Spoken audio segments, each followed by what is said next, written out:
In the Money is made possible by financial support from Old National Bank and Chicagoans like you.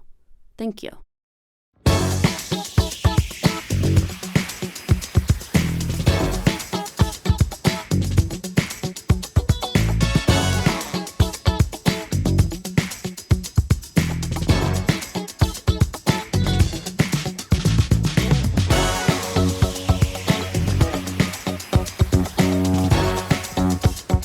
Good evening, Chicago, and welcome to the premiere of In the Money. It's a new year, and I'm your new host, Tamara Dervin, and I'm so excited to be here with you to kick off this new season.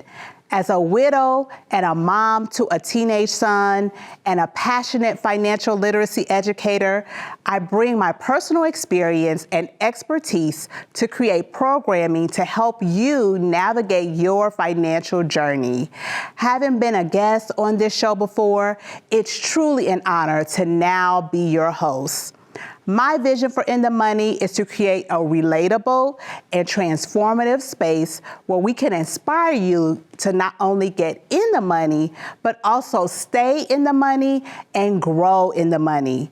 This season, we're introducing two exciting segments: In the Lab, where we'll break down key financial principles right here in the studio, and In Real Life, where we'll take you outside of the studio to show you how these principles are applied in everyday situations. In our very first episode this season, we're going back to the basics of money management right here in the lab. I love using the analogy of building a house to explain how each component of your finances play a crucial role in securing your future. Today, we have some amazing guests who will share insights on how to build a strong financial foundation, and some who will take us through the renovation process of their financial houses. My hope is that by watching, you'll see pieces of your own financial journey reflected in their stories and be inspired to take your next step. After a quick break, I'll be joined by financial experts Cliff Goins and James Morris to discuss the basics of money management and how you can practically apply these principles to your life today. Stay with us. Hi, I'm Robin Robinson, ready for the premiere of In Other News. I'll be sitting in conversation and community with former Chicago Police Superintendent Eddie Johnson. Hear his story in his own words. I made an error in judgment. Don't miss the premiere of In Other News on CAN TV, cable channel 19, or stream live on cantv.org or on the CAN TV Plus app. Hyperlocal news and critical analysis. Experience the power of community television.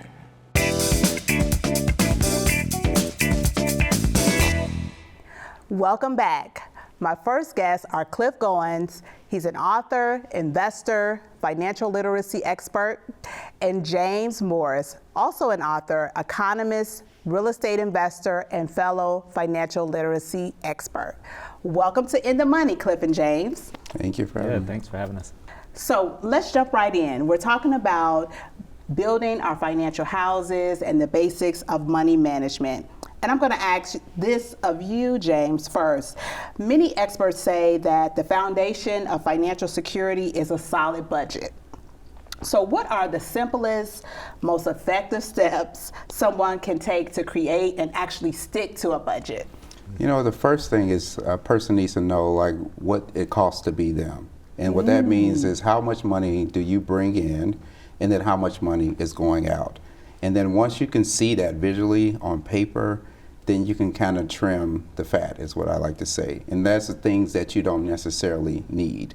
So to make it basic, we talk about assets and liabilities, but we can just say wants versus needs. Like, do you really need to have that luxury vehicle? Or do you really need to have a Netflix account, a Hulu account, and a Comcast account? You saying that they don't need to have that? They don't need to have all those things, right? You know, because it's one thing, and I think that is where people make their mistake.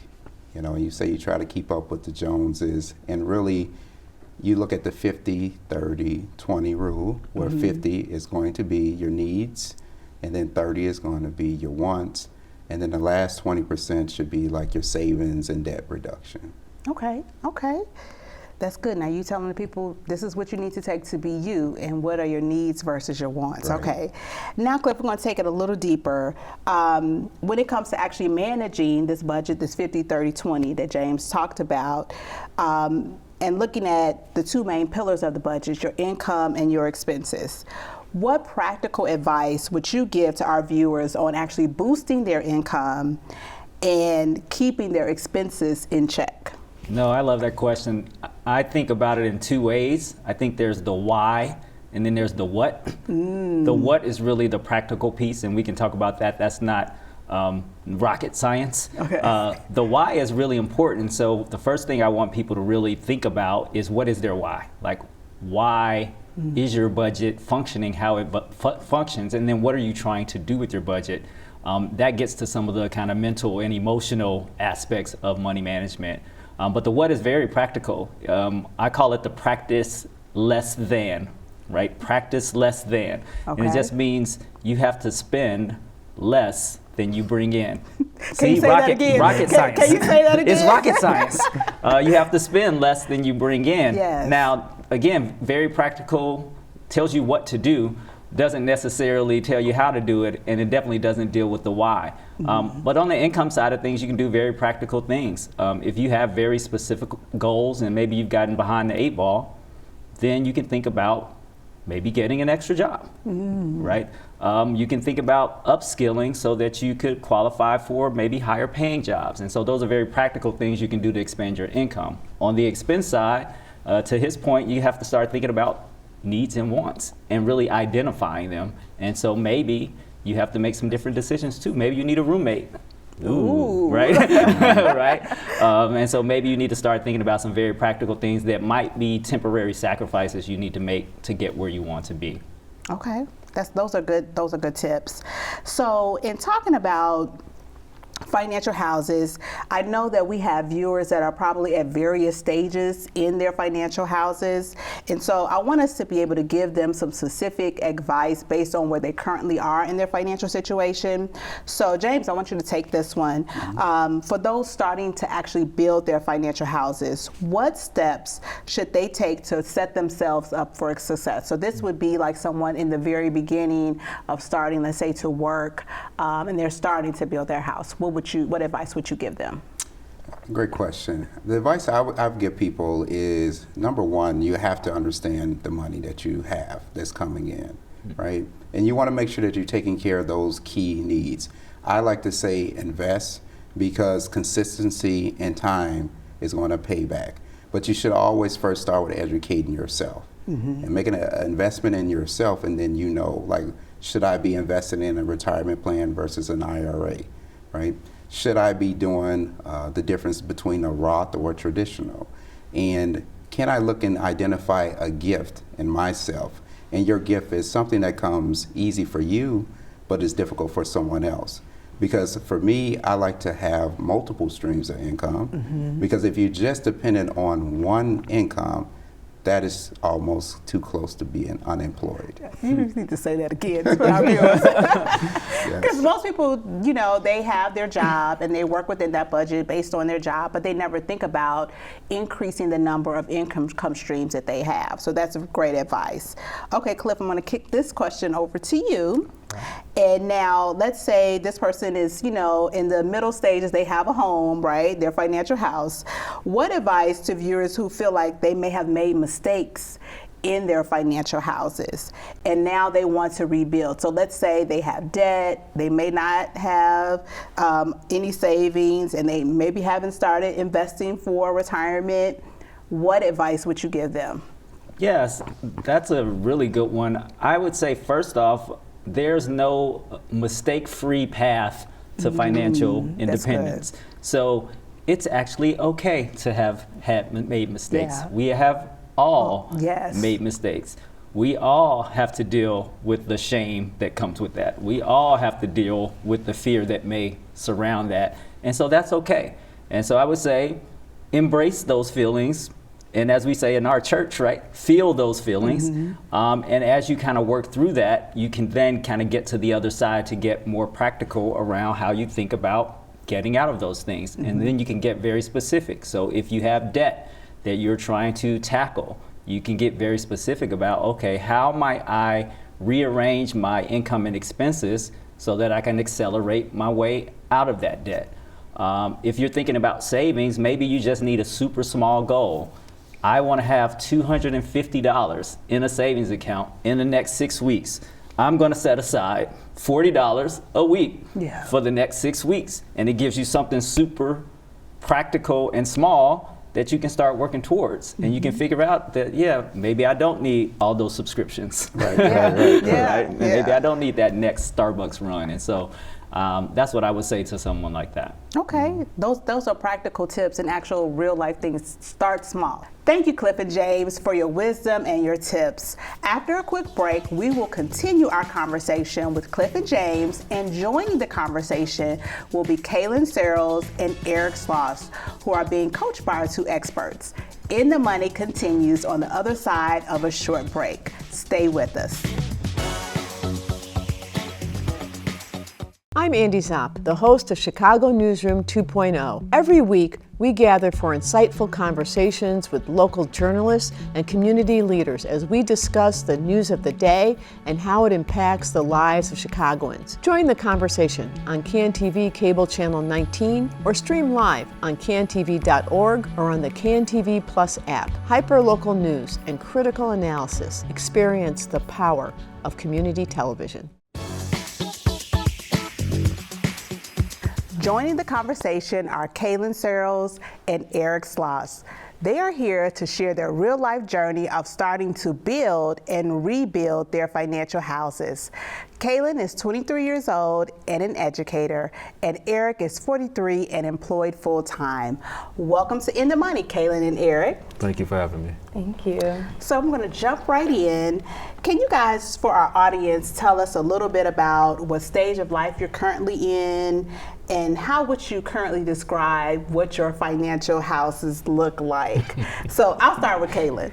Okay. So are you married, single, children? I'm single. I'm 23. I recently graduated college a little over a year ago. I'm currently an educator, as you mentioned. I'm getting my master's, and so I'm starting to think about my financial house. And I would say I'm kind of in the blueprint phase, building some good foundations for my financial house.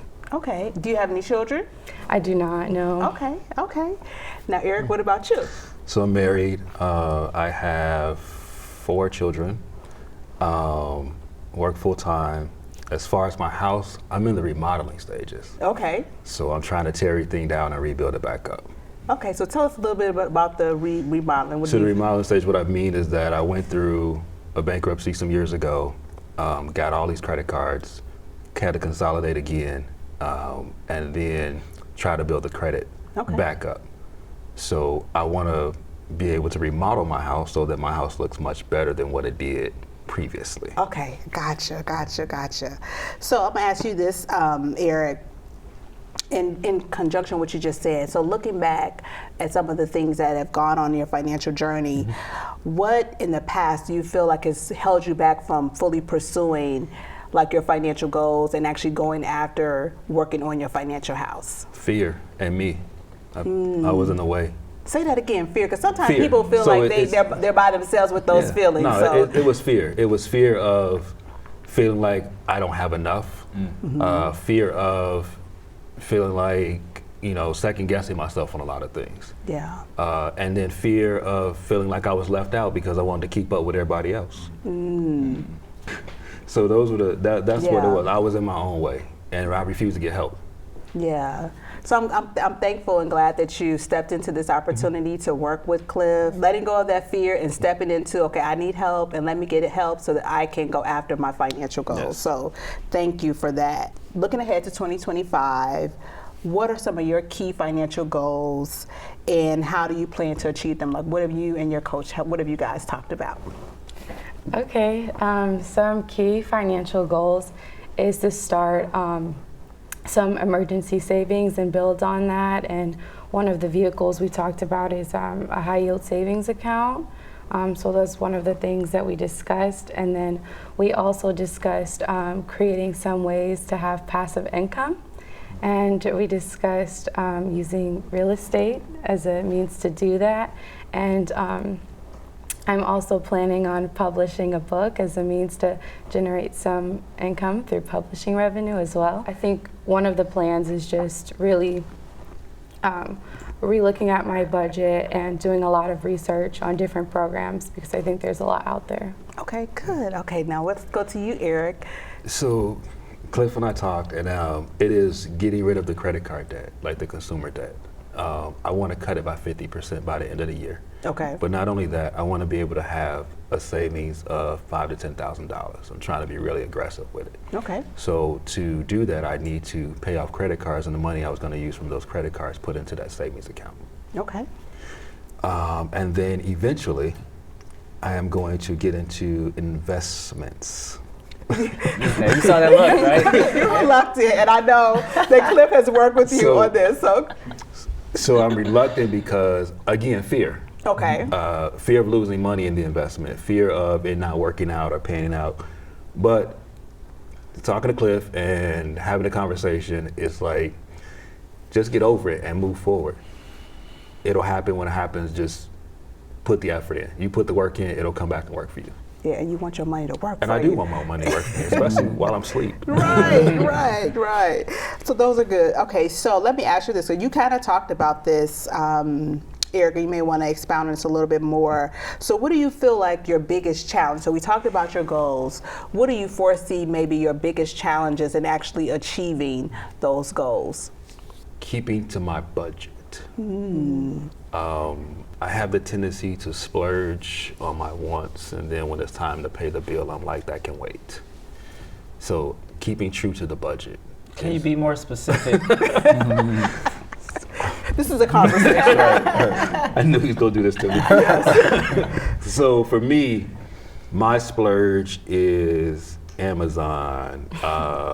As is other people that are watching. Yeah, it's Amazon, it's Uber Eats. Cliff and I talked about my Uber Eats bill. My Uber Eats bill, actually I looked at it, was like $600 last month. I'm just splurging on my hobby. Instead of looking at it and saying, I can wait on that. I really don't need that right now. I can pay off this credit card or put some money, more money down and pay another principal on the house or the car and go from there. Yeah. So.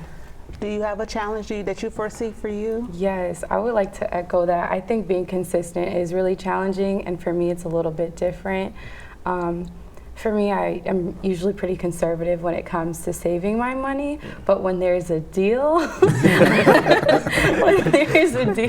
I'm like, ooh. And so my budget kind of goes to the back. So I think it's just making wise decisions, because when there is a deal, it might make sense to go ahead and, okay, if I know I want to go on vacation and I see this cruise sale, it might make sense to get it now, or maybe I, want to stick to my budget. And so I think it just really comes down to making wise decisions, looking at your budget, reevaluating it, and updating it depending on your different seasons of life, I think is really important. So I'm going to close this segment with asking our two coaches, our two experts, a question. I'll start with you, James. What one key piece of advice would you give our viewers about building or strengthening their financial foundation for this year ahead? You know what? Automating your savings and investments. Oh, that's good. So it's always pay yourself first. And if your savings come out of your account first, then your bills are going to be next. And whatever you have left over, that's for your entertainment budget. And if you have too much, invest it. Yeah, that's good. What about you, Cliff? Mine is going to be contact some experts. So do you have a financial advisor, whether officially or unofficially? Do you have a tax expert? Like, do you have people who actually go deep into some of the knowledge spaces that you need to know about? That would be my advice. I want to say thank you to our experts, Cliff and James, and also thank you, Kaylin and Eric. for sharing your stories, your journeys with our viewers. On the other side of the break, our in-house financial education expert, Ben Juergens, returns live here in studio with an all-new Money Matters. Stay with us. Hi, I'm Robin Robinson, ready for the premiere of In Other News. I'll be sitting in conversation and community with former Chicago Police Superintendent Eddie Johnson. Hear his story in his own words. I made an error in judgment. Don't miss the premiere of In Other News on CAN TV, cable channel 19, or stream live on cantv.org or on the CAN TV Plus app. Hyperlocal news and critical analysis. Experience the power of community television.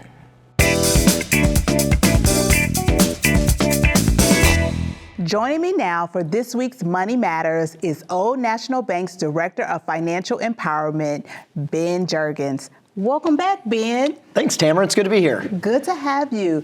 To continue the conversation of critical components to our financial houses, I would love to discuss with you the importance of credit in building our financial houses. So let's talk about, or can you explain the foundational principles behind credit and why it's important for financial planning and building our financial houses? Yeah, I think credit's almost seen as like a foundation of the house, right? If we don't take care of it, things are going to fall apart, right? So the whole notion behind credit, in my opinion, is really having something set aside from building a score so that if you ever need to borrow money, then you can do it much cheaper than everybody else. And it's really just made up of a few components, paying your bills on time and keeping your debts low.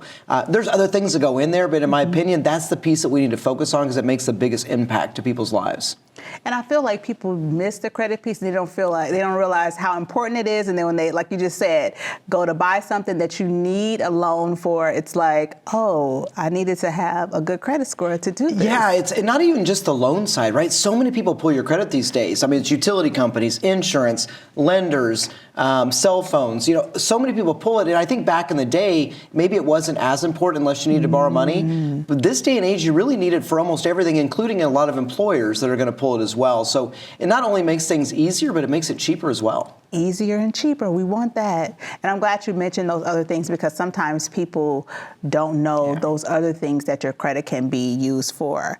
So let's dive a little bit deeper on that. So when we talk about, people hear the terms credit bureaus, like you just said, credit scores, credit reports, and also credit history. How do these all play a part in building a strong financial foundation? It's a great question. So I look at it as like going back to school, right? I see credit reports as like a report card. I see your credit score as your GPA, right? And the higher my credit score, more doors in life open, kind of the similar in high school, right? If I get a great GPA, doors in life open. So the premise behind that is the credit bureaus are going to be these agencies that determine, how does Tamara do paying her bills, right? And they're going to collect all that data and they're going to share it with lenders. So if you come in to borrow money or request to borrow money, the bureaus are going to say, this is how you've done in the past paying your bills. And a lot of people think you need to go in debt to do that. In my opinion, I'm a big fan of credit cards if they're used responsibly, right? Yes. My suggestion is only using one for things you would pay with cash, pay it off every month, so that if you ever need to borrow money, you've got that score built up. So when they pull your credit, it's a nice report card that you can show, and it's going to get things cheaper in life for you. And that's what we want. We want to get things and we want it to be as cheap as possible because we know that, things are expensive. So if you have to borrow money, you want it to be the least expensive as possible. So thanks, Ben. It's so good to see you again. And I'm really looking forward to partnering with you this season. On the other side of the break, we'll close out the show with this week's Money Moment. We're back in 30 seconds. CAN TV is the lens through which Chicago's stories are told, harnessing the unifying power of community television. With CAN TV On Demand, immerse yourself in the richness of our city through exclusive stories and programs tailored just for you, connecting you to the heartbeats of our streets, the voices of our people, and the spirit that makes Chicago unique. Discover the strength of your community on CAN TV On Demand. The good book teaches us about the foolish builder who built his house on sand and the wise man who built his house on a solid rock. It's a powerful reminder. The foundation we choose determines how well we can stand when life's storms come. Building a solid financial house starts with intentional steps like creating and sticking to a budget, tracking your expenses, growing your income, keeping spending in check, building an emergency fund, investing for the future, and embracing generosity. These choices take discipline and courage, but the rewards are life-changing. Reflect on where you are today and where you want to be. Are you building on a foundation that will stand strong when challenges arise? I encourage you to be like the wise builder, steady, determined, and focused on the long term. No matter what financial storms may come, you can weather them with confidence and peace. Let's choose today to build something lasting together. So, here are your action steps from today's episode. Make time to manage your money and build your financial house. Remember, it's never too late and your situation is never too far gone to start taking control today. If you don't have a budget, create one today and set up a system to track your expenses. Don't let another month or this year pass without a clear plan. Use free resources like those from the Illinois State Treasurer's Financial Wellness Hub online program to get started. Choose one financial goal and take bold action toward it today. Whether it's saving, paying off debt, or investing, focus your energy and make it happen.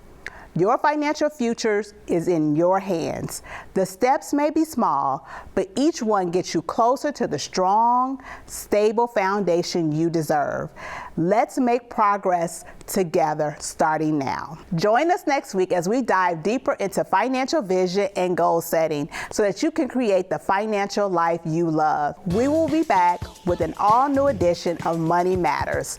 If you have any questions about today's topic or any financial question, send them to me. Email me at tamara@moneybasicsonline.com or follow me on Instagram at IamMoneyBasics. Also, follow my guests on social media. I would love to keep this conversation going on social media, so hit me up. Remember, we are on this journey together to get, stay, and grow in the money. See you next time.